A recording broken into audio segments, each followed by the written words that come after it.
এই কাহিনী আমার এবং আমার সৎ ছেলে চন্দনের। প্রথমেই বলে রাখি, বাস্তবকে দুমড়ে মুচড়ে শেষ করা আমার উদ্দেশ্য নয়। এই কাহিনী বেশ কয়েক বছর আগের। তখন চন্দনের বয়স মাত্র 20 এবং আমার 43। চন্দনের বয়স যখন 6 বছর, তখন রুমা স্বর্গীয়বাসী হন। এরপর ওর বাবা আমাকে বিয়ে করেন, কিন্তু এর 2 বছরের মাথায় আমার স্বামী একটা বিশেষ সুবিধে পেয়ে বিদেশে পাড়ি দেন। কথা ছিল ও 2-3 বছরে একবারে ফিরে আসবে, কিন্তু আর ফিরে আসেনি। উনি দুশ্চরিত্র নন, তবে খুব ক্যারিয়ার পাগল, আর আমার ঠিক বিপরীত। যদিও ও আমাকে খুব করে সেখানে যেতে বলেছিল, কিন্তু আমি তার বাবা মা অর্থাৎ চন্দনের দাদু দিদাকে রেখে বিদেশে পাড়ি জমাতে চাইনি, আর সেখান থেকেই বিবাদ। তবে উনি নিয়মিত বিদেশ থেকে টাকা পাঠান, যা ভারতীয় মুদ্রায় অনেক। এছাড়াও শহরের প্রাণকেন্দ্রে 5টি দোকান উত্তরাধিকার সূত্রে পাওয়া, যার ভাড়া নিয়মিত আমার নামে জমা পড়ে। এছাড়াও আমার বাবা মায়ের সম্পত্তি অনেক। কলকাতা ছাড়াও মুর্শিদাবাদ, বহরমপুরে একটা বিশাল বড় বাড়ি আছে, যা আমার নামে।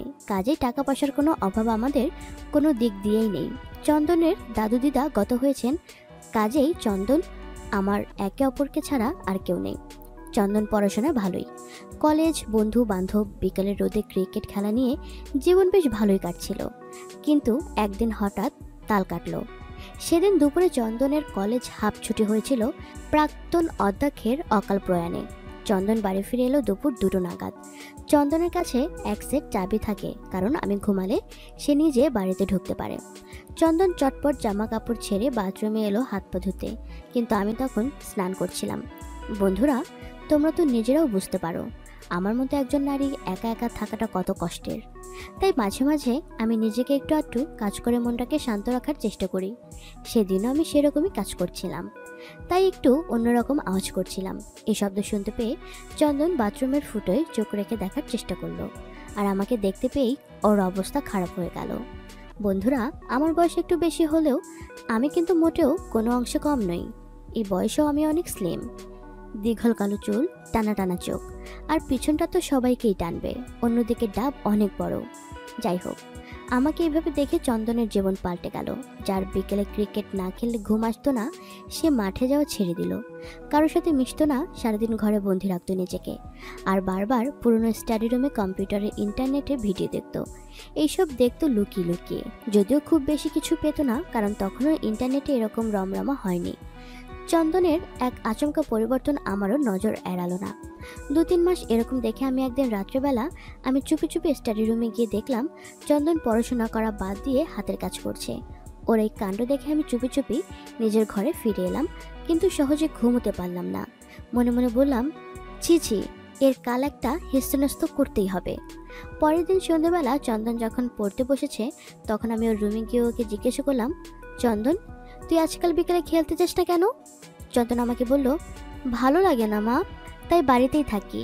এইখানে তোমাদের বলে রাখি, চন্দন প্রথম থেকেই আমাকে ছোট মা বলে ডেকে এসেছে, আর আমার নিজের সন্তান না থাকায় আমি ওকে নিজের সন্তানের মতোই ভালোবাসি। এরপর আমি চন্দনকে বললাম, তোর চোখের তলায় তো কালি পড়ে গেছে, রাতে ঘুমাস না ঠিক মতো?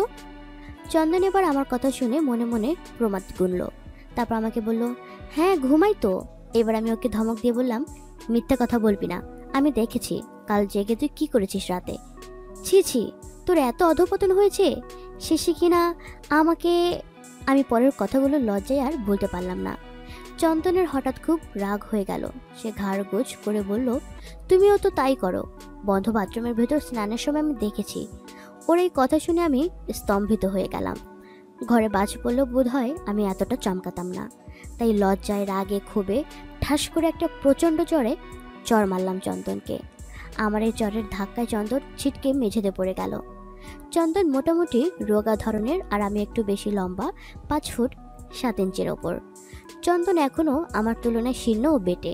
এরপর চন্দন উঠে দাঁড়িয়ে আমাকে ধাক্কা মেরে সরিয়ে দিয়ে দৌড়ে বাড়ি থেকে পালিয়ে গেল, আর আমি ঝুম মেরে বসে রইলাম অবাক হয়ে। ঘণ্টাখানেক পর মাথা ঠান্ডা হলে আমি বুঝতে পারলাম আমি চরম ভুল করেছি। ছেলে বড় হয়েছে, এই বয়সে তো এইসব স্বাভাবিক। তার উপর মা মরা ছেলে, বাড়িতে বা জীবনে আমি ছাড়া আর কেউ নেই যে ওকে দেখে রাখবে। কিন্তু মনের চাহিদার কাছে মানুষ অসহায়। প্রায় রাত 12টা বাজার পরেও চন্দন যখন ফিরল না, তখন আমি ওকে খুঁজতে বের হলাম। অবশ্য আমাকে বেশি দূর যেতে হলো না, আমি দেখতে পেলাম পাড়ার পার্কে চন্দন ক্লান্ত হয়ে বেঞ্চে শুয়ে ঘুমাচ্ছে।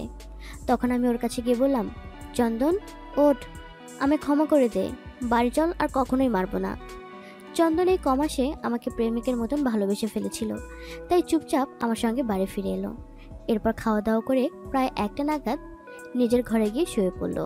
ও শুয়ে পড়ার পর আমি ওর রুমে গিয়ে বললাম, চন্দন ওঠ। আমার কথা শুনে লক্ষ্মী ছেলের মতন চন্দন উঠে বসলো। আমি ওকে জিজ্ঞাসা করলাম, এবার বল, আমাকে নিয়ে তুই কি ভাবিস? এসব মনের কথা চেপে রাখা ঠিক না, তাতে সমস্যা বাড়ে।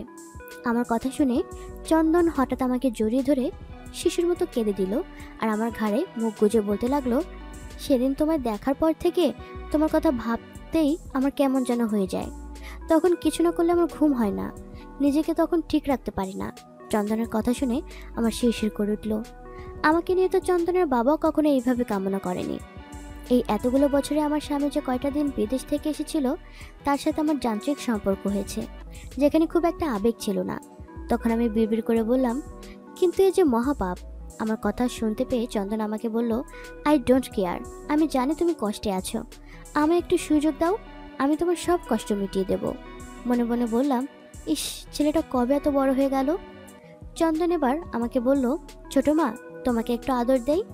ওর প্রশ্ন শুনে আমি নীরব রইলাম, লজ্জায় কিছু বলতে পারলাম না। মৌনতা সম্মতির লক্ষণ ধরে নিয়ে চন্দন আমাকে একটা আদর করে দিল। আমি তখন হুঁশ পেয়ে উঠে দাঁড়ালাম আর বললাম, এ হয় না চন্দন, আমি তোর সাথে পারবো না। চন্দন আমার হাত টেনে ধরে বলল, প্লিজ একবার সুযোগ দাও। ঠিক মতো খেলার সুযোগ না পেয়ে এই অল্পক্ষণেই আমার অবস্থা খারাপ হয়ে গেছে। আজ এত কিছু ঘটেছে, জীবন বদলে যাচ্ছে দ্রুত গতিতে। একসময় আমি মনে মনে ঠিক করলাম, আমার সুখের জন্য আমাকে অবশ্যই সম্পর্কের বৃত্ত থেকে বের হয়ে আসতে হবে। তাই আমি আর ওকে বাধা দিলাম না। সুযোগ পেয়ে চন্দন খুশিতে নেচে উঠল। পৃথিবীতে এত সুন্দর দৃশ্য চন্দন এর আগে কখনো দেখেনি। তারপর চন্দন বাপের দায়িত্ব নিজের কাঁধে তুলে নিল। আমি স্বপ্নেও ভাবতে পারিনি ও সবকিছু এত ঠিকঠাকভাবে করতে পারবে। প্রায় 1.5 ঘন্টা পর আমি ঘোর ক্লান্তিতে কোনো মতে তোয়ালে জড়িয়ে নিজের ঘরে এসে ধপ করে শুয়ে পড়লাম। ঘড়িতে তখন প্রায় 3:50। 1 ঘন্টা বাদেই ভোরের আলো ফুটে যাবে, তাই আর দেরি না করে ঘুমিয়ে পড়লাম আমি। বহু বছর বাদে এক গভীর শান্তির ঘুমে তলিয়ে গেলাম।